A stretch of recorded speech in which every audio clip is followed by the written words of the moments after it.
নমস্কার, আমি সায়ন্তন আর in love with সয়েলে আপনাদের সবাইকে স্বাগত। আশা করি আপনারা সবাই ভালো আছেন। আপনি আমাদের চ্যানেলে নতুন হলে অবশ্যই আমাদের চ্যানেলকে সাবস্ক্রাইব করতে ভুলবেন না। বেশ কয়েকদিন আগে আমার এক সাবস্ক্রাইবার বন্ধু আমাকে কমেন্টের মাধ্যমে জানান যে সমস্ত জবা গাছ নেটপটে বড় করে বিক্রি করা হয় সেই সমস্ত জবা গাছের নেটপট কী করে সরানো সম্ভব, কারণ সম্ভবত নেটপট সরাতে গিয়ে তার কিছু গাছ মারা গেছে। তো সেই জন্য তিনি বিষয়টা সম্পর্কে আমার কাছে জানতে চেয়েছেন।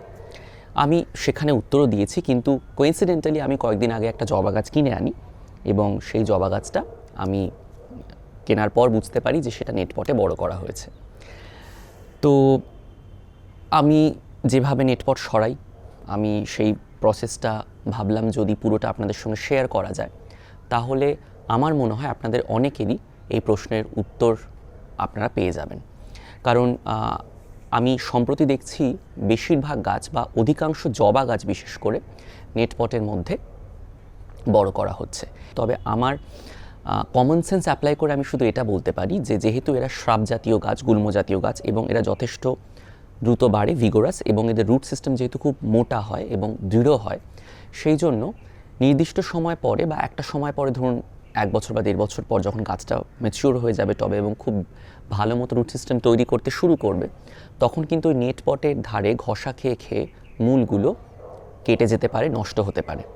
এই সম্ভাবনা কিন্তু অবশ্যই আছে বলে আমার মনে হয়, মানে সম্ভাবনাটা সম্পূর্ণ উড়িয়ে দেওয়া কিন্তু যাবে না। সেই জন্য আমার মনে হয় নেটপটটা কেটে দিয়ে অ্যাটলিস্ট কিছুটা কেটে গাছটা রিপোর্ট করা ভালো, তাহলে ভবিষ্যতে এই সম্ভাবনা খুব একটা থাকবে না এবং আপনার প্রিয় গাছটি এই নেটপট থাকার দরুন মারাও যাবে না।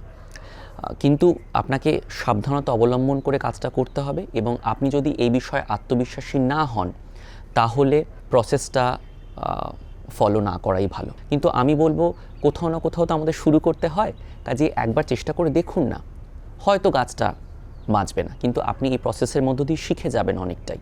তো সেইটা আপনি একটু করে দেখতে পারেন, আমার মনে হয় আপনাদের উপকার হবে। প্রসেসটার মধ্য দিয়ে আপনাদের নিয়ে যাব। আর যদি কোনো জিজ্ঞাসা থাকে এই বিষয় নিয়ে তাহলে কিন্তু অবশ্যই প্রশ্ন করতে ভুলবেন না। চলুন একবার দেখে নিই আমি কিভাবে নেটপট সরিয়েছি। এই গাছটার কথাই আপনাদের বলছিলাম। এই জবা গাছটাই আজ রিপোর্টিং করব এবং একই সঙ্গে নেটপটটা কাটার চেষ্টা করব।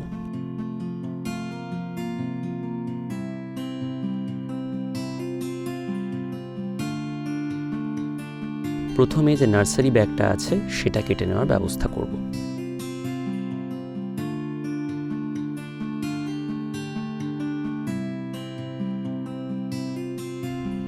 খুব জোরে করবেন না, একটু হালকা হাতে করবেন যাতে গাছের শিকড় খুব একটা আঘাত না পায়। মাটিটা বেশ আলগা আছে, এবার আস্তে আস্তে মাটিটা সরাতে থাকব।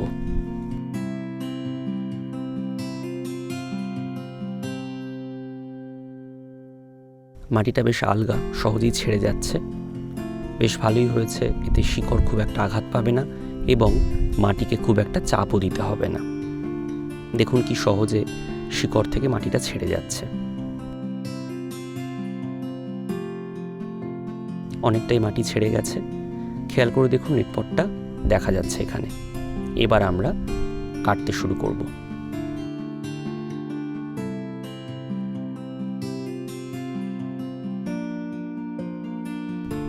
খুব সাবধানে করবেন, শিকড় যেন আঘাত না পায়, আর শিকড় যদি কেটে যায় তাহলে কিন্তু গাছ দুর্বল হয়ে যাবে। কাজেই খুব বুঝে সাবধানে কাজটা করবেন, তাড়াহুড়ো একদম করবেন না, ধৈর্য নিয়ে ধীরে ধীরে কাজটা করুন। দেখুন এভাবেই একটু একটু করে নেটপটটা কাটতে হবে।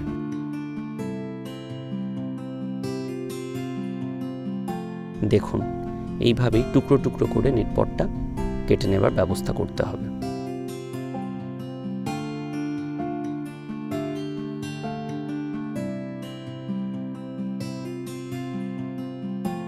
দেখুন এইভাবেই টুকরো টুকরো করে নেটপটটা কাটার চেষ্টা করবেন। এবার এপাশ থেকে একটুখানি কেটে নেওয়ার চেষ্টা করছি। যতটা নেটপট আপনার চোখে পড়ছে ততটাই কাটার ব্যবস্থা করুন।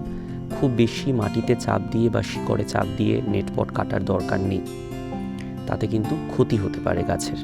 সেই জন্যই যেটুকু দেখতে পাচ্ছেন সেটুকুই কাটুন, তাতেই আমার মনে হয় অনেকটাই কাজ হয়ে যাবে। এবারে আমরা গাছটা প্রতিস্থাপন করব। আমি একটা প্লাস্টিকের 5x5 ইঞ্চি টব নিয়েছি আর তার ছিদ্রগুলো চারকোল দিয়ে বন্ধ করছি।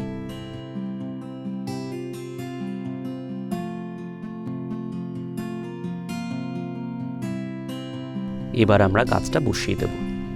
নেটপট সরানো হয়ে যাওয়ার পর যত দ্রুত সম্ভব গাছ রিপোর্ট করে দিন, তাহলে গাছ খুব কম শক পাবে। আপনি যত দেরি করবেন ততই শিকড় শুকিয়ে যাওয়ার সম্ভাবনা তৈরি হবে এবং ততই কিন্তু গাছ দুর্বল হয়ে যেতে পারে এবং নতুন রুট সিস্টেম তৈরি করতে গাছের অনেকটা সময় লেগে যেতে পারে। সেই জন্য চেষ্টা করবেন নেটপট সরিয়ে নেওয়ার পর, যেহেতু শিকড় এক্সপোজড হয়ে যাচ্ছে, সেই জন্য যত তাড়াতাড়ি সম্ভব গাছকে নতুন মিডিয়াতে রিপোর্ট করে দিতে। গাছের চারপাশে ভালো মতো মাটিটা ছড়িয়ে দেবেন, যাতে কোনো এয়ার পকেটস না থাকে বা কোনো ফাঁক না থেকে যায়। আর টবের গায়ে একটু হালকা টোকা দেবেন, যাতে মাটিটা সেটেলড হয়ে যায় শিকড়ের চারপাশে। এবার আমরা জল দেব। যখন আপনি প্রথমবার জল দিচ্ছেন প্রতিস্থাপনের পর, তখন থারলি ওয়াটারিং করবেন। It's very important. যদি এটা করতে পারেন তাহলে রিপোর্টিং জনিত শক গাছ অনেকটাই কম পাবে এবং খুব দ্রুত বেড়ে উঠবে। এবার একটু খেয়াল করুন যে নেটপটে গাছটি ছিল তার 60 থেকে 70% অংশ আমি কেটে বাদ দিয়ে দিয়েছি। আরও একটা জিনিস আপনাদের দেখাতে চাই।